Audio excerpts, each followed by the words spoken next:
when I say it's tough times, I'm telling everyone right now, like, think of another way to make money.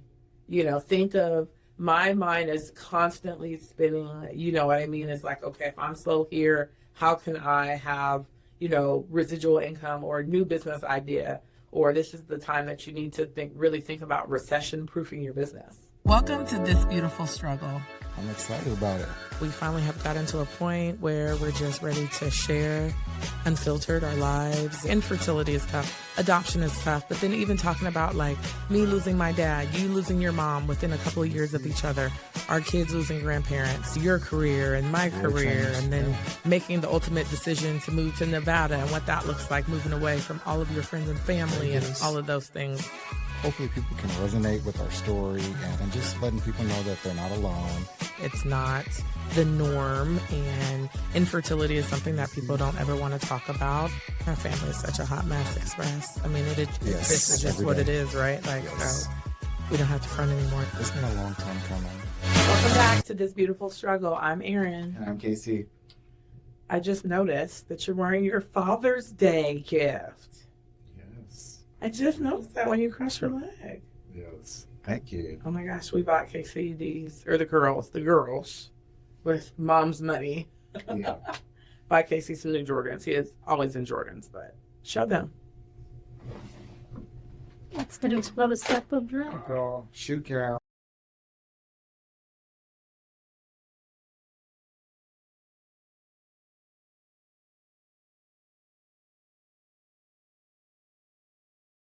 We're constantly cleaning our shoes because, especially mine. He's like, what did you do? Step in dirt? I'm like, I don't know. I am one of those people who, I love to wear Jordans and stuff like that too. But you're like, don't step on my shoes. Don't crease my shoes. Where I'm like, we'll clean them later. But you look good. Thank you. Okay, so I was having this conversation with one of my girlfriends the other day, and we were kind of just talking about the economy and like, how it's kind of all bad right now. And so I just thought that this would be such a good topic for us to kind of dive into on the podcast. Vegas is so interesting because with this being like, I don't want to, are we like the entertainment capital? Vegas is known because of the Strip, right? And so we've seen all these news reports that says that, tourism is down, Yes. hugely, and like 15%, 20%, and you're like, no way. You still drive down there and you're like, it doesn't look like it's down 20%. However, on Father's Day we went to go see O, and I was just saying to KC how the Bellagio was like completely empty. And granted, it was a Sunday, and people come for the weekend, they leave Sunday, but it's the summer. We're used to it being a Monday and Bellagio being packed in a consortium and like all of that. It was so empty. Yeah. Like so empty. Yeah. Well, Cirque du Soleil, for those who don't know what O is, it's just not the same anymore. And I get it. It's rough times. People don't have that financial freedom that they used to have. And, people are just losing their jobs, or jobs are cutting back, or they're not hiring. So people just don't have that free income that they used to have to be able to just do kind of like, I don't want to call it reckless spending, but just the money to I know spend. A lot of the resorts, on the Strip, they laid off like thousands and thousands of people over the last couple of months. I know that a lot of the resorts here started doing resorts fees, which is outrageous. And I know because when we booked Hawaii, I was like, wait, what are these fees? Like, we're paying like $500 in resort fees, which is insane to me. Like, why are we paying for like these are the amenities that your hotel, or your resort provide so that people want to come and stay there, right? So I think that some of the downturn of, tourism was, people, they're used to being able to come and spend a certain amount of money, or at least like spend, the rooms used to be a lot cheaper because they want people to gamble, right? But then with the resort fees and everything like that, then it got to the point where it's like people can't afford hotel room. And what exactly, somebody explain to me, what is a resort fee and why am I being charged that? It covers things like oh, if you have a spa, it covers like the upkeep of the spa. If you have like, I'm already paying to stay I at your know. resort, so why do I now have to pay another fee on top of what I'm already paying? It didn't used to be like I that. feel But like now, that's just a just because fee. We're well, just now gonna charge it just because we can, and there's nothing else you can do. since a lot of those concierge services and stuff like that are being removed, now they're like doubling back or backpedaling, and they're like, oh shoot, we got to get rid of the resort fees. But yeah, I mean, I think just seeing it with our eyes, like, was like, even like, so we went to see O. I saw O last year with one of my best friends, and we're super big into the Cirque du Soleil shows, and then living in Vegas, when you have all of them at your fingertips, it's like you take advantage of that. But Casey hadn't seen it, so for Father's Day, we went to see O, and we have this thing where, when we go, it has to be at the right time because the price has to be just right because we have to sit in like the first 5 rows. So we sat front row for O, and it was great. But I was so surprised because when we saw O last year compared to this year, so we sat in front row, center section, the whole section to the right of us, front row, there was probably only like 2 people. It was so empty. Yeah. I was so surprised. For it to even be Father's Day, I was like, this is so weird. You know what I mean? That there's no one in here. But we went to see Michael Jackson, and it was like completely packed. We were front row for that too, right? Or second row? We always front row. Front row. Way. Yeah. That's how we do it. But yeah, it just, kind of really showed you. So anyway, I was having this conversation with my girlfriend, and, we were just talking about, we're both from the Bay Area, but we met here in Vegas, and like what life would have been like, if we were still in the Bay. And I'm always like, there is no way right now that if we were still in California, that we would even be able to make it. Oh, we'd be so house poor. It'd be crazy. Yeah. Like, all the money we have would just go straight to our mortgage. Well, we were house poor when we were there, but just even now, like every time we go to California and the gas prices, I'm like, what? Let's get back right away. Or This is ridiculous now. even in Vegas, when we moved out here, the gas prices were a little bit higher than what they had always been. But I think right now we're at around $3.30 a gallon or something. I have to put premium in my car. I'm like, oh my God, I love my Cadillac. However, I'm like, just give me a Suburban. Just give me a Suburban because, gas kills you. But I mean, I think it's really hard for a lot of people right now. And it's just really sad because, a lot of friends, I have a lot of friends and just people I know who are being laid off and losing their jobs. And then no one's hiring at all. That too. So, I know people who've been on the market looking for jobs for just, I don't want to say years, but literally 4 years, and who have experience and education. And it's like none of those things mean anything anymore. I'm always like, if you don't have a side hustle, I don't know how you're making it.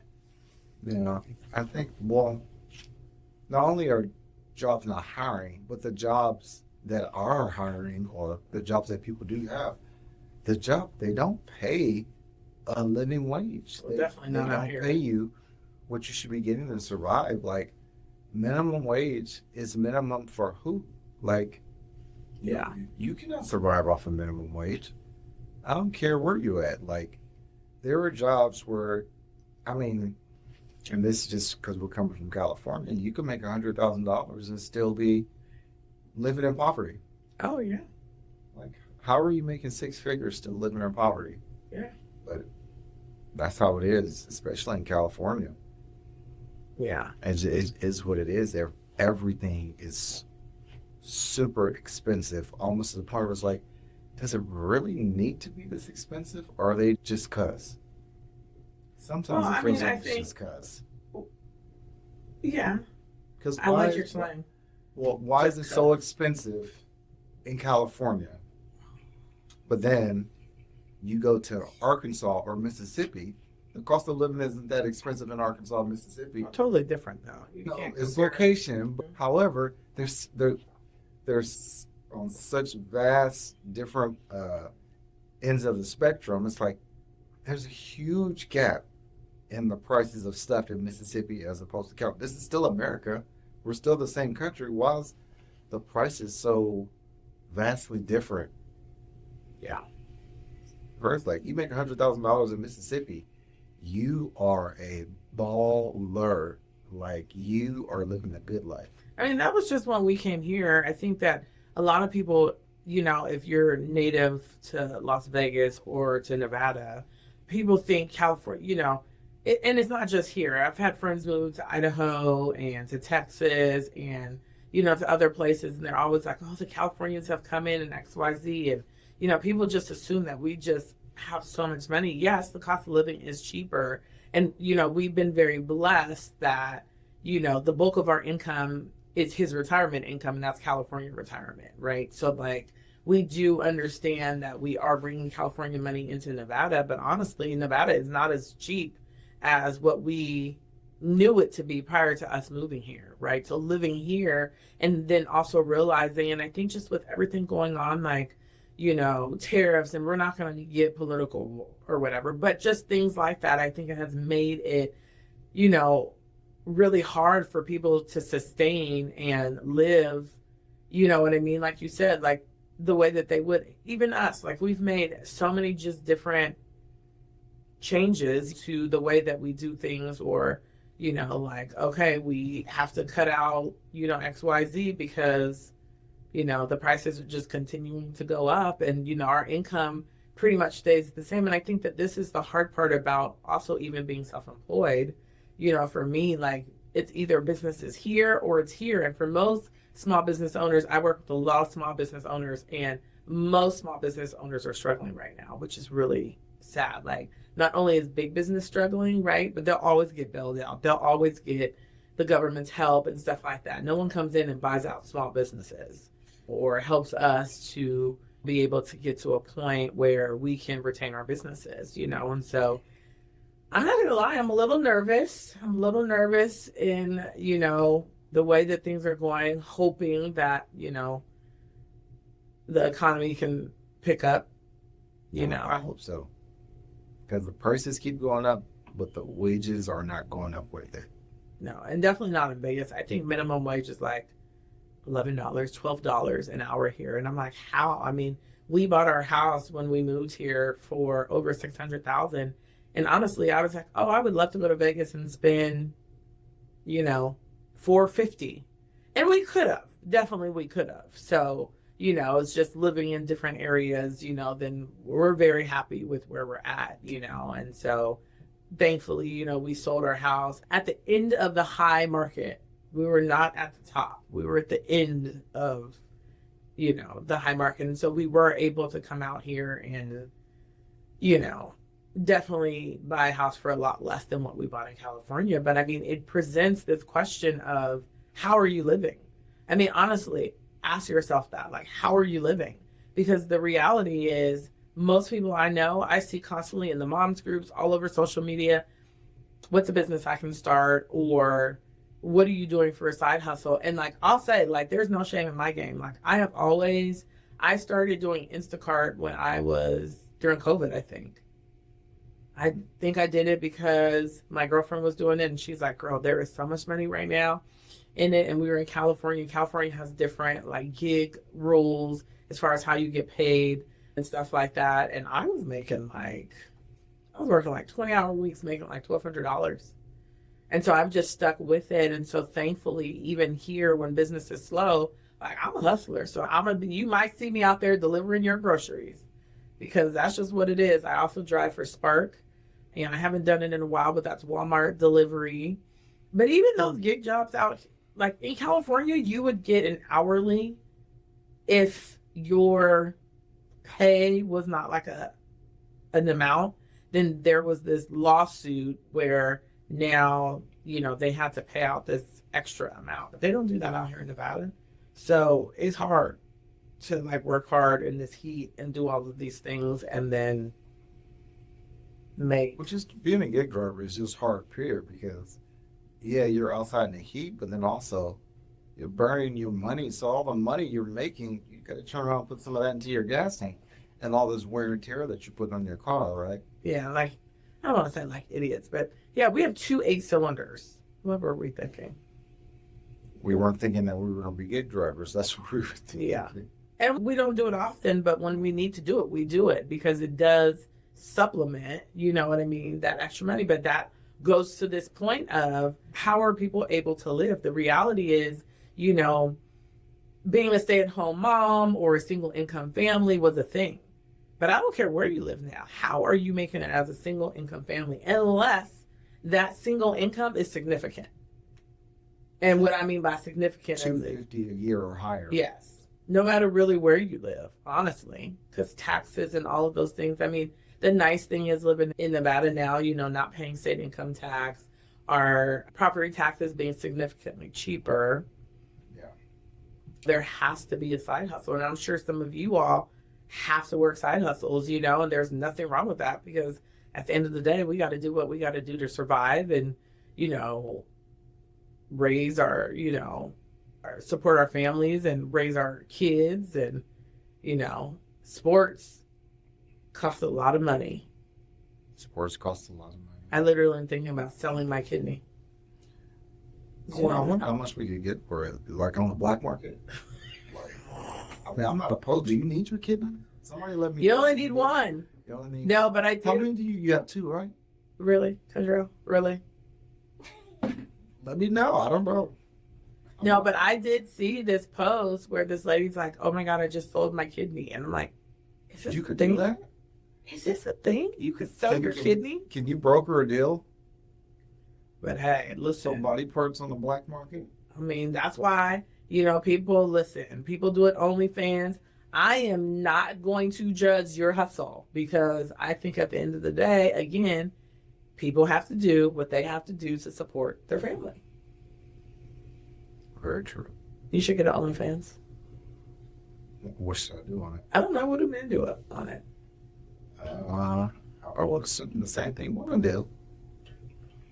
Sell your toes to women. I don't think. Well, that's not. What about to other men? I don't care. Money is money. Listen, I know so many people who are on OnlyFans right now. I know people who, what is it?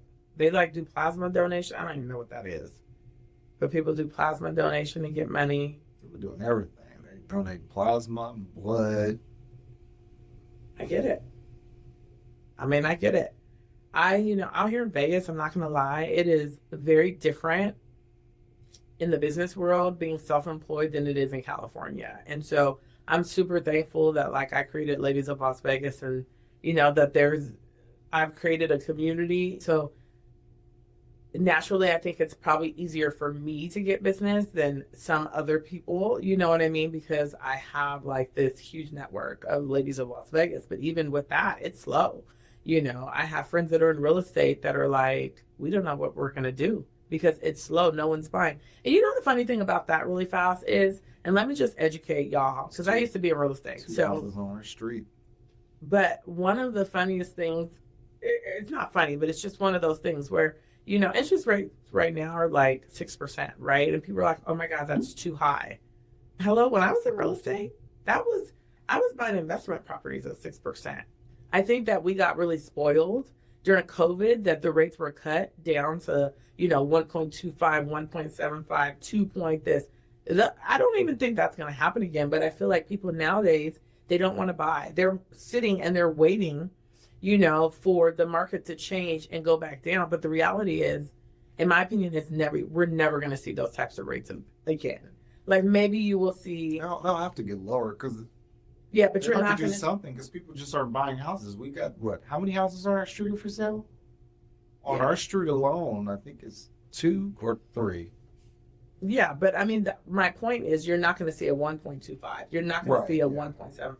Rates shouldn't have, in my opinion, ever even been cut to that low, because now what do you have? You have all these people who are like, I'm not going to buy. But let's think about how that really affects, your overall local economy. Vegas was a place where people were coming here, flooding here, and people are still coming, but rent and home ownership, your mortgage and rent prices are right now about the same. So you have more people coming out here and renting, right? Instead of buying, right? Which slows down so much, right? It makes it for a super competitive rental market. And so I guess, from an investor standpoint, you will see more investors, making purchases. But I guess my point is, as a small business owner myself and, help, someone who helps, and this is what I do, support other small businesses, it's really terrifying to see what's happening. And I know that it's not just in Nevada. I know this is not a Las Vegas issue. This is a bigger issue. You know what I mean? For sure. Yes. But with the slowdown of the housing market also, means less people are moving here because they can't get in, they can't find a place to live.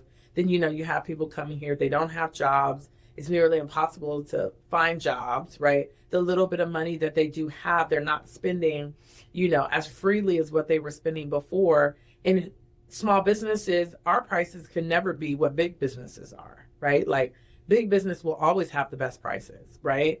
And so then everyone buys into these big businesses and all of these sales and does all of this. And then you have all of these small businesses that now have no business. So what does that do for your local economy? It completely sinks it, And so it's, when I say it's tough times, I'm telling everyone right now, like, think of another way to make money. Think of, my mind is constantly spinning. You know what I mean? It's like, okay, if I'm slow here, how can I have, residual income or a new business idea? Or this is the time that you need to really think about recession proofing your business. Or if you're in the job market and you can't find a job, this is the time that you need to think about starting a business, but starting a business where it fulfills a problem, right? Like your side hustle, your business idea needs to be a solution for a problem that your local market is having. Or go to a trade school. I know a lot of people kind of overlook that, but electricians, plumbing, HVAC, those are all highly needed jobs, and those are jobs that will never go away. We're always going to need electricians. We're always going to need plumbers. We're always going to need HVAC technicians. I mean, especially in Vegas and during the summer, who doesn't have their AC pretty much going 24/7? So. But then here's a problem. But then you need money to go to trade schools because trade schools aren't free. True. Right? So if you don't have the job because you just got laid off from your job, and this is what I'm saying, this is a big problem that we need to figure out. Because if you just got laid off from your job and now you're like, oh shoot, I need to do something else. I've been applying to all of these different places and I can't get in and I can't get hired. But now I want to do HVAC, or, oh yes, I have experience. I'm going to be an electrician, but maybe I need to go to school, but I don't have any money to go to school. It's a vicious cycle. Yeah. So, I mean, I think that this is definitely just the time of like, don't be, discouraged or feel some type of way if you got to go out and do gig work, if you have to do Uber Eats and DoorDash and all of those things. Don't go out and do them in the 8-cylinder vehicle. I'll tell you that much, because like we said, I mean, there's days where we're like, done all of that stuff. Like, too. This isn't even worth it. We deliver for DoorDash, all that stuff. DoorDash is not even worth it. You will never see me turning on my DoorDash app ever again, unless I'm like desperate. But I would do it on my bicycle. I would do it on my bicycle before I would even try and drive. With gas prices being so high. Motorcycle. If you have them, might be good. Okay, is that a hint? That you want a bike? Because we've already had this conversation. But we can have it again. I thought we were talking about DoorDash. Yeah, but then you brought up a motorcycle. Well, because you're talking about vehicles and using gas. I'm saying a motorcycle. You could do DoorDash on your motorcycle if you had a motorcycle. Listen, if we move back to California, Casey can get whatever motorcycles he wants. He can have 5, 10 of them. We were talking about care. DoorDash. In Vegas, Casey's not getting a motorcycle. It's just not happening because people here don't know how to drive. Last week we had 6 people. 6 people. Wait, you said what? I was duped. And I was under the assumption that I was going to get one. Well, I was under the assumption that you were going to get one too until we moved here, and then we saw how dangerous it is. Why are we talking about motorcycles? Because you brought it up. I was talking about using a motorcycle delivery for DoorDash. Okay. Now we've gotten so if you have a motorcycle, then yes, use your motorcycle. If you don't have a motorcycle and you live in Las Vegas, do not think about buying one to do DoorDash or to do any gig work, because the way that people drive, you are going to be laid out on the 15, and it's not worth it for that $7.65 Wingstop delivery. Because let's keep it real, it's like that, I think the hard part with gig work, though, too, and I just like to say this, if people don't tip. People don't tip. And the way that gig drivers make money is off of tips. all of these, again, big companies, DoorDash, Instacart, Uber Eats, all of them, everyone should be ashamed of themselves because what they pay is crazy. But the reality is they know that people need the money. And so people will, do them because they need the money. And then they put it all on, the customer to tip. But, it's just insane. It is insane. So like gig work, yes, there's a time and a place for it, but I don't necessarily think long term. I'm a big proponent of starting a business. So Casey's retired and I've been on him for so long. Like, what business would you start? And he's like, I don't know. You're the entrepreneur. I'm not the entrepreneur. But I think I finally have gotten to him, and I think that he's finally going to consider. So maybe this is me prematurely announcing this, but maybe this will help since I announced it on the podcast. He will be like, we got to do it now. But I told him for the longest time, he should go into law enforcement consulting. And the consulting space is just a great space. If you don't have expertise in any area, you should really consider going into the consulting space. Naturally, people call you constantly, for mentorship and all of those things. They want to be a cop. They just don't know how to get through the process, XYZ. And so I'm like, babe, we can design this whole thing. So I think I'm prematurely announcing, but super excited to announce that Casey is going to be a law enforcement consultant, right? Considering. Oh, gosh. All right. He's going to do it. Listen, he's going to do it. And you guys hold him to it. So listen, if you are watching or listening and you're like, oh, my goodness, I really want to be a cop. This is something that I've always wanted to do. Or you wanted to go into the military, but you're nervous. You don't know. You know what I mean? Like, you don't really even know how to advocate for yourself or look out for yourself, ask the right questions, what to put on your application, how to get through the interview process, how to get through the testing. Wouldn't it be amazing to have a person like Casey for you to reach out to hold your hand and walk you through that whole process?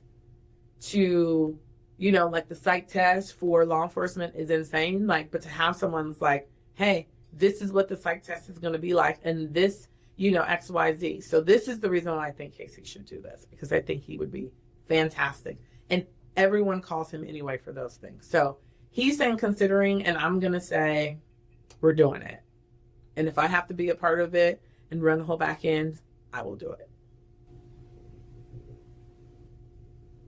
And he has nothing to say because it's happening. Considering. It's happening. But yeah, and if you're watching and you're like, oh my God, I need a side hustle and I just, XYZ, like reach out to us. I'll help you brainstorm. I'm always constantly, it's so funny because my kids, I've always been self-employed since kids. I've been self-employed. So they have never actually seen me work, and all of that was before children. And so my kids are constantly like, Mom, we need a side hustle. Kaylin will say, she asked me the other day when we were in Utah coming home. She said, Mom, I only have $26 left. I need some money. I said, okay. She was like, can I pull some weeds to make some money?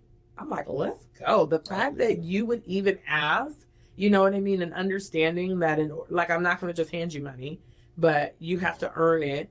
They're constantly like trying to sell bracelets and, making stores. They want to do this lemonade stand. I just don't want to be out in the heat. Yeah. But, the girls are constantly like looking. And even yesterday, they were like, Mom, we have an idea for a business. So with that being said, we also have something else in the works because, I had Carter's Cove, which was my boutique that I had for 10 years. My kids were such a big part of that. Casey was a part of it as well. My kids really loved it. And so when I closed my boutique, I feel really bad because the kids are like, we missed that. So they want to do, so we're going to soon, I'm going to say before the end of this year, I'll be helping my children launch their own business as well. I know we're going to. Aaron helping everybody launch something. Well, again, in order to make it, you have to have a side hustle. This girl is not going to sleep. She is just super woman. She literally is. But she has a giving spirit. She likes to help people. Yeah, I admire that about her. I just feel like, in order for you to live the way that you want to live, you just have to, sometimes there's just sacrifice that you have to make, and like being self-employed is definitely not for the weak. But, at the end of the day, I just think that, everyone has something that they're good at, so if you start off doing that gig work and then you decide like there's something more, you've always had this burning idea, then this is the time, because gas ain't getting no cheaper. Groceries ain't getting no cheaper. Man, Clothes, I mean, eggs is off the hook, well, eggs went down recently, but still off the hook. but still really expensive. I mean, there's just so many things that just feel so bad. Out here you see so many people living in their vehicles. In California, when we went home the last time, the homelessness is like insane. And I definitely know that there are a lot of reasons why, people fall into homelessness, but it's just sad. That day we were down at First Friday, we had parked like 6 blocks away from First Friday. We were walking, it was like 3 a.m, do you remember? And there was like this older Asian couple, and they were like pushing their house. And you could tell that they just fell on hard times. They weren't, they were literally pushing their house and like sleeping on the street. And it made me so sad. And I was like, oh my God, we have to help them, but there's so many people right now that are just struggling. And so, I don't know. It's just really tough times. And, so I guess what I would love, is to see all of us continue to do is to support one another and, support small before you support big, understanding that sometimes you have to pay $1 or $2 more, but you supporting a small business is honestly money going directly into, that owner's, that's helping them pay their mortgage and everything too. Like these big executives who, run Walmart and all of this stuff, they're making millions and billions of dollars, and then we're over here just barely making it, having to draw DoorDash to make $7.65 to deliver Wingstop, and then people not having the money to tip, or they can't even relate to anything that the average American is going through. Right. It's sad, but they can literally set $1 million on fire every day, and that would not affect them in any shape or form. Totally. They're not even rich. They're wealthy. Their kids, grandkids will never have to work a day in their life. That's how wealthy they are. We over here just trying to create some generational wealth. Man, I'm just trying to get a motorcycle. Oh my God. These cats over here, kids got money. Yeah. But, Casey can have a motorcycle. Is there anyone in California who will allow him to park the motorcycle at your house? And then he is more than welcome to drive or fly home to ride a motorcycle in California.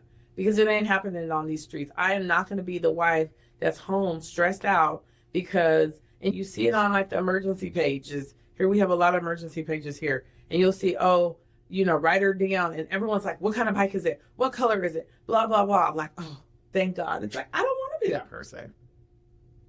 I would just think that, like, So you don't want. So you should live in fear. Yes, I do. Yes. When it comes to the motorcycle, we should live in fear. So live around. Yeah. Well, at least you said that. I can't help you. Thank you for being honest. Yeah. We should live in fear when it comes to the motorcycle. Okay. Well, I should get a new truck then. That's okay. Anyway, so if you're struggling, we just want you to know that we see you. You are not alone in that. Life is extremely tough right now for so many people, but really think about ways that you can supplement your income, get a side hustle. If you need ideas, if you want to pick our brains, I mean, we've done it all: DoorDash, Uber Eats, Lyft, Uber, Instacart, Spark, Amazon. We've done all of those. So if you're watching, you're like, oh my goodness, I've been thinking about that. Reach out to us. We would love to talk to you, share our experiences. If you are like been looking for a job and you just can't find one, keep hope alive. Keep pushing forward. We're praying for y'all. And if you are just at that point where you're like, okay, I need to start a business, I need to brainstorm, reach out to us. We will help you. I will help you kind of figure out, what you can do so that, you can actually make some money. But the reality is tough times right now. You guys are not the only ones struggling. We are all struggling. Everybody is. So It's not just you. But, I just hope and pray that the economy turns around really soon and doesn't continue to get worse because, oh my goodness, I'm like fearful for what is on the other side of this already. Well, something's going to give eventually, right? Yeah. But I think this is why it's important also to just take care of yourself.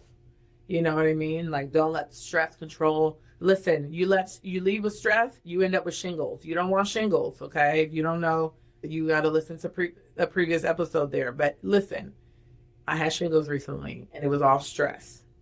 That's what they say, stress. So, like you said, something has got to give, but take care of yourself through this tough time, and just know that you're not alone. Any last words? I would say try to, in this day and age and what we're going through, just be very wise with your money. Try not to make any spur of the moment purchases that are a necessity. Like a motorcycle. I say motorcycle, but I know we're not in any financial position to actually get a motorcycle. So I can say a lot of stuff. That doesn't mean we're actually going to get it or do it. Okay, sorry for interrupting. Go back. Oh, you forgot. That's ADD. Forgot what? It's your last words you were saying. No, I was just saying to make wise financial decisions. Try not to make any spur of the moment purchases with your money that isn't a necessity. Because, like we've been talking about this entire time, like times are rough and money is not as easy to come by as maybe it has been in the past. So just choose wisely what you spend your money on and try to invest your money or in some type of savings or an IRA or investment or something if you can. If not, you can't, but if you can, try to do that. But that's it. Wise words. Wise words, young grasshopper. Thank you. We appreciate you guys watching and listening. Please like, share, subscribe, and leave a comment because we love to interact with you guys. So I think that's going to be it for us. For now. It's going to be it for us for now. Anyway, we'll see you next time. We're here for now. Obviously. We'll be back. But for now, it's good.